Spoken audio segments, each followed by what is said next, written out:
Muy buenas noches. Hoy se cumplen 50 años de la muerte del padre Camilo Torres. El doctor Ramón Fayad, ex rector de la Universidad Nacional, fue escogido desde el rector Mantilla actual hasta los científicos de la Nacional para que él organizara la semana que hoy comenzó en la Nacional. ¿Con qué motivo es esta semana? ¿Por qué este homenaje? ¿Por qué esta conmemoración, doctor Fayad? Muchas gracias ante todo, Yamil, por la invitación. Lamentablemente, en la sociedad colombiana, en el ámbito internacional, incluso si uno podría generalizar eso, se conoce a Camilo Torres con un rótulo del cura guerrillero. Sí. Y cuando uno mira la historia y estudia todo lo que hizo Camilo Torres a lo largo de su vida, su vinculación a la guerrilla fue realmente los 4 últimos meses de su vida y formalmente hablando solamente pasó 41 días en el monte. Sí. Y se desconoce toda su labor como sacerdote, toda su formación académica en Europa y en Estados Unidos, más todo el legado que dejó él acá como profesor, como capellán, como investigador. Entonces, mi querido rector, hablemos de él como capellán que fue de la Universidad Nacional y el legado como científico que él le dejó a la Nacional y al país antes de meternos en el tema guerrillero. Sí, cuando Camilo Torres ingresó a la universidad en 1959, a comienzos del 59, ingresó primero a la capellanía de la universidad y muy rápidamente él tenía formación de sociólogo, había estudiado en Lovaina, había hecho un curso de especialización en Minnesota, en Estados Unidos, regresó acá, como decía, ingresó primero a la capellanía y muy rápidamente interactuó con varios académicos de la época. Voy a mencionar solamente a uno para no alargarnos, con Orlando Fals Borda. Entonces empezó a dictar clases de sociología, concibió con Fals y otras personas la idea de hacer la carrera de sociología, una facultad de sociología, en fin. Y Camilo Torres fue el pionero de la sociología urbana en Colombia. Aquí lo que se hablaba, particularmente Fals, que tenía una preparación muy sólida, era en sociología rural. Y empezaron a diseñar el programa de sociología. Camilo Torres, desde cuando llegó con sus estudiantes, culminó la construcción de la capilla. Los estudiantes veían que no era el cura típico de la época, ese que uno llama de cura de misa y olla, sino que era un individuo formado que interactuaba con ellos, que fumaba pipa, que montaba en moto y que tenía, insisto, una enorme sensibilidad social. Con sus estudiantes iba a los barrios marginales. Se recuerda mucho su presencia con los estudiantes en el barrio Tunjuelito. Por ese trabajo, Camilo Torres y su grupo, liderado pues por él, recibió el premio Alejandro Ángel Escobar. O sea, eso es una cosa que la ciudadanía en general no conoce. En el Departamento de Sociología, en ese entonces, se crearon las juntas de acción comunal y fue Camilo Torres uno de los que lideró esa creación de esas juntas de acción comunal, más otras organizaciones sociales, estudiantiles, siempre con el propósito de que no solamente la iglesia, sino la universidad y todas las clases sociales echaran una mirada a las clases más desvalidas de la sociedad colombiana. Me ha dicho, doctor Fayad, lo que usted dirigió y organizó hoy en la Nacional no fue un homenaje al cura guerrillero, sino un homenaje al sociólogo. Eso es exactamente eso, al intelectual, al académico, al profesor, incluso al funcionario público. Él fue miembro de la junta directiva del INCORA, era el representante del cardenal Concha en la junta directiva del INCORA, fue decano en la Escuela Superior de Administración Pública. Él fue el que hizo la propuesta de que los funcionarios públicos tenían que tener una formación académica y ojalá no solamente en las universidades, sino en la ESAP se adelantaran estudios y proyectos de investigación, no para que los temas sociales se discutieran, los problemas sociales en las aulas, sino para que con teoría, con investigación científica, se aportara a la solución de problemas concretos. Eso es lo que queremos reconocer. Es decir, el padre Camilo Torres, como sacerdote y como sociólogo, estuvo mucho más cerca de la Iglesia Católica dedicada al auxilio a los pobres, a los desvalidos, a los que no tienen ni vivienda ni educación de lo que realmente la iglesia es. Sí, definitivamente, y más de lo que la iglesia en su momento era. O sea, en aquellas épocas, pues las cercanías de los jerarcas de la iglesia católica, no todos, pero de la gran mayoría, eran las cercanías al poder, incluso estaban alineados políticamente. Esto pues a Camilo, que era un individuo de un estrato socioeconómico altísimo, era de la alta burguesía colombiana, y optó por el sacerdocio como servicio a los demás, pues esto le repugnaba, esto le llamaba muchísimo la atención. Claro, una cosa que lo llevó a confrontarse un poco con los jerarcas de la Iglesia Católica de su momento, incluso con la sociedad de la oligarquía colombiana, si se me permite la expresión, es que él trataba de conciliar los principios cristianos con las ciencias positivas, con la aplicación práctica de esa teoría que la encontró en el marxismo, no en el comunismo. O sea, el marxismo es una ciencia positiva, si yo la veo así, entonces puedo conciliar las dos posiciones, que eran irreconciliables, por supuesto, en aquel entonces. ¿Cuál era el origen ancestral de Camilo? Sí, su padre, Calixto Torres Umaña, un médico pediatra muy reconocido en la sociedad colombiana en aquel entonces, no solo por el ejercicio práctico de la medicina, sino que era un investigador en pediatría, publicaba investigaciones originales. Y por otra parte, Isabel Restrepo, su madre, era de un origen de pues una familia, estas que uno llamaría de posición de los liberales radicales, pero era también de la alta sociedad colombiana. ¿Y Camilo era hijo único? No, él tuvo un hermano, Fernando, médico, que trabajó en Minnesota también mucho tiempo, un médico muy connotado, y tenía dos, si se me permite la expresión, dos medios hermanos, o sea, hijos de Isabel y del primer esposo de Isabel. Gerda, que fue la primera estudiante mujer de medicina en Colombia. Gerda, la hermana, no terminó la carrera de medicina, pero fue la primera. Y otro hermano del cual se sabe muy poco, otro medio hermano, Edgar, que se radicó en Chile, pero de él no se sabe no nada. se sabe nada. ¿Fernando murió? Fernando murió. Fernando murió unos años después de ¿Cómo de se la muerte produce de el Camilo. ingreso de Camilo a la Nacional? Bueno, a él lo había enviado a estudiar, él terminó pues el sacerdocio en el seminario diocesano acá. Quien era cardenal de Colombia en su momento, Crisanto Luque, lo envió a estudiar a Lovaina. Él había tenido interacción con algunos sacerdotes europeos, François Outart en particular, le despertó particular interés lo que él hacía. Y después al regreso acá a Colombia, por su preparación académica, por su sensibilidad, por su manejo con personas y por su carisma, fue adscrito a la capellanía de la universidad, 1959. ¿Cuántos años tenía Camilo cuando murió? 37, acababa de cumplir 37 años. Camilo Torres nació el 3 de febrero de 1929 y murió el 15 de febrero de 1966. Acababa de cumplir 37 años. Usted dijo hace un momento, doctor Fayad, que apenas estuvo en la guerrilla 40 y pico de días. ¿Combatió? Sí. En el primero y único combate fue dado de baja. El único. El único. La evidencia, los testimonios que he recogido últimamente, incluso hoy salió en la prensa la narración de un individuo que ya había hablado conmigo en algún momento, dice, y lo mismo algunos de los sobrevivientes del lado del ejército institucional, mencionan que Camilo Torres no disparó.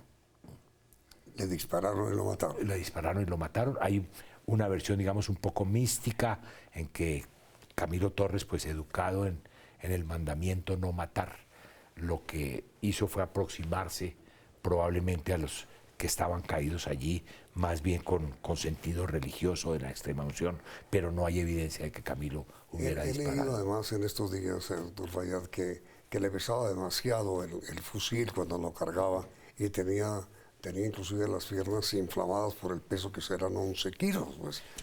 Sí, esos son los testimonios de los sobrevivientes de aquel entonces. He tenido la oportunidad de hablar con algunos.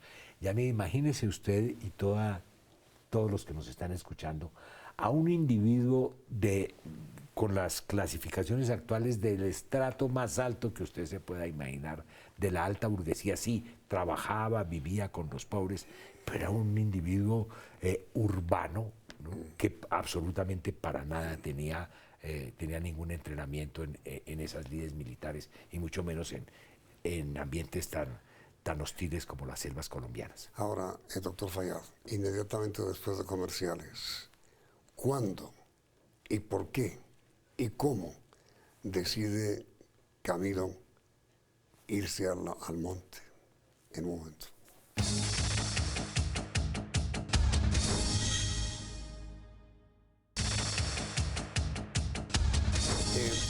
Doctor Fayad, ¿cuándo, cómo y por qué decide Camilo ir a la guerrilla? Esto ya a mí es una cosa muy difícil de contestar. Incluso hay muchos sobrevivientes de aquella época que eran menores que Camilo, eran estudiantes en la época en que Camilo Torres era profesor y ya era un líder.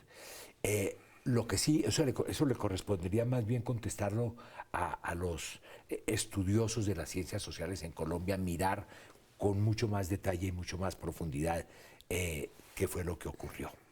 Psicológicamente hablando es muy problemático contestar a la pregunta, pero cuando uno mira el ambiente nacional y el ambiente internacional, todo ese contexto de esa época, ¿qué ocurría, por ejemplo, en Colombia? Entonces era el Frente Nacional, una posición maniquea. Camilo no entendía cómo así que es una democracia, pero uno ya sabe cuál va a ser el partido gobernante en el próximo periodo y en el siguiente, etc. Eso era. La Revolución Cubana acababa de triunfar. Ya él había tenido contacto en Europa con personas que estaban promoviendo la libertad, o mejor la independencia de Argelia con relación a Francia y de los otros países africanos. Entonces era como todo un contexto, la Guerra Fría, digamos, toda una serie de polarizaciones que había en el mundo. Y él empezó a tocar todas las puertas. Cuando uno mira los documentos, hablaba con el Partido Liberal, con el Conservador, con los militares, con la democracia cristiana, con el Partido Comunista, ¿sí? Y vio que poco a poco se estaban cerrando las puertas del diálogo, de la interacción. Terminaron incluso dejándolo solo, porque él promovía el abstencionismo en su momento. Decía, no tiene sentido votar si uno ya sabe que el que escruta gana, decía Camilo. ¿Y qué fue lo que ocurrió? Que aquellos que se aspiraban a cargos públicos por elección directa decían, pero bueno, ¿cómo vamos nosotros a participar del abstencionismo?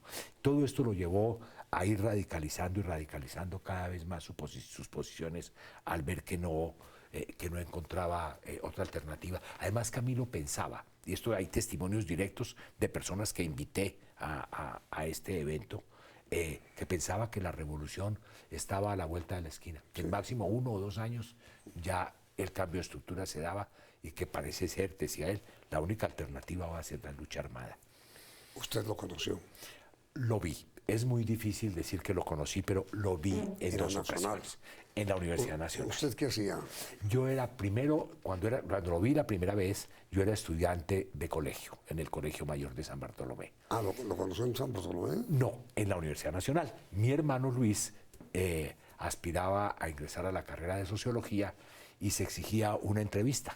Uno de los entrevistadores era Camilo Torres, junto con Orlando Fals y otros profesores, con Orlando Fals Borda. Y en uno de los recesos de las entrevistas salieron del salón donde se realizaban esas entrevistas Orlando Fals Borda y Camilo Torres conversando. No se me puede, yo tengo una memoria fotográfica bastante marcada, no se me puede olvidar la imagen de Camilo Torres cuando salió, se levantó la sotana y sacó la pipa del bolsillo del pantalón y la prendió allí. Esa fue la primera vez que lo vi. Un individuo alegre, sonriente, desparpajado, ¿no? Por esa razón tuvo mucho éxito con los estudiantes y con la gente más deprimida, no lo veían a cartón. ¿Pero usted compartió algo con él o no? No, para nada. Entonces después, la segunda vez que lo vi, yo ya era estudiante universitario y se hablaba por ¿Qué parte... estudiaba usted, ciencias? Yo hacía ciencias de la educación, la licenciatura en física y matemáticas. ¿Y él? Capella. Y entonces yo me bajaba de la Universidad Javeriana, los estudiantes del externado, de la Universidad Libre de los Andes, todos íbamos a oír intervenciones, a oír los sermones de Camilo Torres en la misa, ¿sí? Era atiborrada la capilla de la universidad, yo por eso esas veces no lo veía, Yo sabía que él estaba allí, pero uno oía hablar de un sacerdote que había roto con varios de los esquemas. Y después lo vi ya a unos pocos metros el día a mediados de 1965, cuando se lanzó su movimiento político, o el que él lideraba, el Frente Unido del Pueblo. Esa vez fue la segunda y última vez que lo vi. Ahora, ¿qué pasó con el Frente Unido? ¿Murió con la muerte de Camilo? Sí, es lamentable yo creo que es el movimiento que más ha aglutinado a todos los sectores de Colombia, de todas las tendencias políticas, religiosas, económicas, a los sindicatos, en fin. ¿Sí? Y fue eso muy efímero. O sea, cuando Camilo desapareció de la vida pública por mil razones, era estigmatizado por las clases políticas, era señalado por otros como violento, por otros como demasiado blando, por otros como sacerdote. Lo que ocurre con toda figura pública, él desapareció, hay evidencias de que había serios intentos de matarlo, que hubiera podido ser cualquier sector, de matarlo. Incluso él mencionaba y lo escribe, yo no quiero que a mí me pase lo que le pasó a Gaitán. Y desapareció de la vida pública Perdón, y se atomizó. doctor, ¿pero dice usted que él escribió eso? Sí, en algunas declaraciones en el mismo periódico Frente Unido, él lo afirma y hay testimonios y notas de varias personas. ¿Y por qué pudo él haber creído que lo querían matar? Yo creo que cuando el movimiento Frente Unido empezó a crecerse y a aglutinar en todo el país, pero a amplísimas franjas, yo creo que el establecimiento en esa época, el establecimiento compuesto no solamente por el gobierno nacional, sino por todo lo que uno podría entender por eso, era verdaderamente una amenaza según los testimonios de quienes militaban directamente en su movimiento.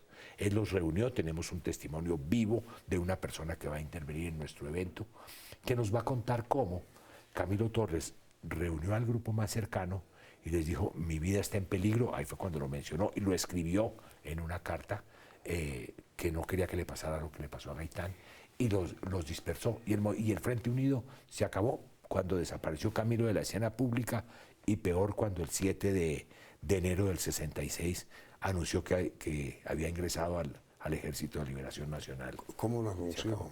Él lo anunció con un comunicado desde las selvas de Colombia, en donde aparece entonces su declaración de por qué ingresó al Ejército de Liberación Nacional, por qué lo había hecho, y aparece entonces en una foto con Medina Morón y con Fabio Vázquez Castaño en su momento. ¿Y Fabio Vázquez murió? No, está en Cuba, ¿no? Fabio está en Cuba, Fabio Vázquez, él fue expulsado del ELN. No es Eran miembro. tres Vázquez Castaño. Sí, eran tres, y tal vez Fabio Vázquez era el que menos preparación académica tenía, pero era el más celoso del poder. ¿Qué dice Camilo en su declaración sobre las razones que tuvo para ingresar al ELN? En resumen, que ya había agotado todas las vías, que las clases menos favorecidas, que eran las mayoritarias, no tenían posibilidad de acceso al poder por los mecanismos, llamémoslos pacíficos, que él había tratado de poner en marcha, y que entonces había tomado la decisión de ingresar a la lucha armada, al Ejército de Liberación Nacional. Durante sus años de sociología y de estudiante y de hombre dirigente de la protesta social, ¿él tuvo alguna expresión de violencia? ¿Alguna manifestación de violencia? No, aparentemente no. O sea, al contrario, quienes lo conocieron de cerca, y como menciono que sobreviven todavía, él era un pacifista que llamaba a la reconciliación. ¿Y cómo, doctor Fayad, un hombre que escribe en el periódico Frente Unido, que teme que lo maten, no tiene el mismo temor al ingresar a la guerrilla? No, pero él lo dice también en su declaración de que sí, que está poniendo en riesgo su vida, que es deber de todo cristiano sacrificar su vida por el amor al prójimo, que él corre el riesgo ahí de que lo vayan a matar, pero que no lo vayan a matar sin que él estuviera luchando y defendiendo sus principios. En otras palabras, que era distinto morir en combate a morir asesinado. Por todo lo que usted ha leído en estos últimos meses, doctor Fayad, sobre la vida de Camilo Torres, ¿usted diría que él amó u odió? No, él amó definitivamente. Y permanentemente en sus intervenciones orales tenemos las grabaciones de sus intervenciones, tenemos los documentos escritos, y a Camilo Torres se le reconoce como el líder de lo que él mismo llamó el amor eficaz. Eso fue lo que él practicó desde siempre y eso fue lo que trató de promover, y a eso se hizo referencia hoy en la ceremonia ecuménica con la cual inauguramos el evento. En la ceremonia están representantes de muchísimos credos, ¿no? De muchos credos cristianos particularmente, había católicos. El señor cardenal no pudo asistir, él se disculpó conmigo que estoy organizando el evento. Hoy se inician unas conversaciones, unas reuniones del obispado colombiano, del alto clero, pero él envió sus delegados. La ceremonia la presidió Monseñor Darío Monsalve, que es el arzobispo de Cali, y había sacerdotes católicos, representantes de la iglesia anglicana, de la iglesia luterana, del protestantismo, o sea, eran 13 oficiantes en la ceremonia de esta mañana. Acogiéndonos, doctor Fayad, a las creencias católicas, le voy a formular una pregunta que un periodista un día le hizo a Monseñor Concha, días después de la muerte del padre Camilo Torres. ¿Usted cree que el padre Camilo se fue para el cielo o para el infierno? Con las creencias religiosas, con la cultura religiosa católica, yo creo que está en el cielo. Y estaría sorprendido de ver cómo lo que él pensó en su momento no se pudo consolidar, pero que todavía está vigente, y estaría haciendo un llamado para que en lugar de las armas nos sentáramos a resolver los problemas y los conflictos más bien por la vía política. Estoy absolutamente seguro de eso. Estaría en el cielo. En el cielo. Esa es la pregunta para nuestros televidentes. ¿Ustedes creen que Camilo Torres se fue al cielo o se fue al infierno? Resultados del sondeo saldrán al final de la emisión. Mañana, ¿qué hay en la Nacional durante la semana? Bueno, mañana hay una intervención cuyo título es Camilo Torres y el humanismo. El expositor central es Gustavo Pérez Ramírez. Fue compañero de Camilo Torres en el seminario aquí en Colombia. Se ordenaron casi simultáneamente. Fue compañero de Camilo en Lovaina cuando estudiaron sociología. Compartieron muchas cosas de la intimidad. Gustavo Pérez vivió con Camilo en las mismas residencias, regresaron a Colombia al mismo tiempo, y él nos va a dar ese testimonio vivo de Camilo Torres como humanista. Vamos a conversar también un poco sobre el ambiente social y cultural de la época de Camilo Torres, de los movimientos sociales, políticos, etcétera, de la época, cómo se contrasta eso con lo que está ocurriendo en este momento. Yo quisiera hacer una aclaración, y es que nosotros no estamos haciendo una apología del ingreso de Camilo Torres a la guerrilla. Estamos mirando, y ya los estudiosos verán si esa fue o no la mejor opción. Después fíjense ustedes que muchos jóvenes más se enrolaron a los grupos guerrilleros, pensaron que eso iba a ser de muy corta duración. O sea, no estamos justificándolo, estamos mirándolo en su debido contexto. Entonces todo eso será lo que ocurrirá entre el día de mañana y los siguientes. Doctor Fayad, muchísimas gracias. A ustedes, Yamil, muy amable, muchas gracias. Vienen enseguida las noticias del día en la emisión central del Noticiero CM.